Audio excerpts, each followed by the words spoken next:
So let me ask you this, and once again, like, so I'm speaking for myself when I say this. I'm not giving an opinion for you guys, but I know when we look at regulation in food and drugs and things like that, I guess part of the problem is like, I guess how bought in regulators are sometimes to the things they're actually regulating. And I don't like, is this something you guys have seen in food dyes, or is it not something you guys have seen in food dyes? What are your thoughts on that?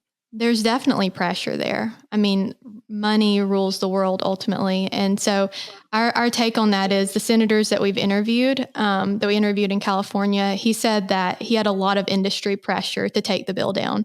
So I do think that that definitely is, I think that if he would have been a weaker man, that would have swayed him, but he cared more about people than big industry. So I definitely think that has a part in it for sure.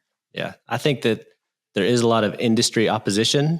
And so they're making a lot of noise. You know what I mean? They have a lot of control. And they have a lot of money to lose. And there's a lot of money. Yeah. There's a lot of money to be made. Not necessarily that they're making money off of food dyes, right? But these companies are using food dye to market their food. And Americans are very particular about things. They don't like to see things change. Yes. Without a good reason. And anytime there has been change, there's been kind of an uproar. And so there's a lot of industry pressure. There's a lot of like public pressure to like leave things the way they are. But the thing that's missing is, like she said, people don't really know about the negative impacts. Even when there was a couple of big brands that made commitments in 2014, 15, 16 that they were going to take dye out of their products. And they all eventually flipped and didn't end up doing it. They got a lot of public pressure to not change it, but they never really put out there that there was this issue of potential harm. It was more like, we're going to make a more natural option for people that want that. And then they just, do you feel like we're making headway? Because to me, like, and once again, I'm in my bubble, but I feel like we are making headway, and I'm just curious what you guys feel like. I feel like there's we're seeing a little bit, we're starting to see this pendulum swing, right? You've got a lot of big influencers out there who are pushing this issue and getting petitions done. There's a lot of people, people's minds get blown when when they see that there's a cereal brand made in America that's full of dyes, and then right across the border in Canada, they make that same cereal without dyes.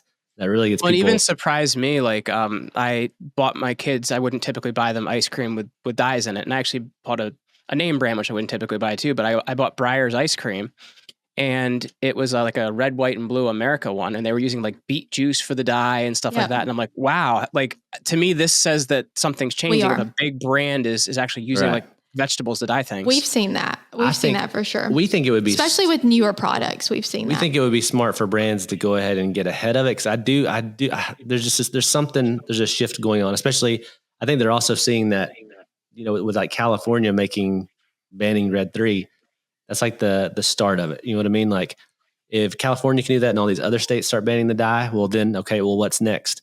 And, I think they're going to try to spin it as much as they can to be like something that they're deciding to do rather than being forced to do. Which good. Go for you. Good for you. Yeah. But I think a lot of that's going to come from public pressure. And the more people that know about it, the more people who are upset about it, the more people who are demanding change, who are writing their politicians.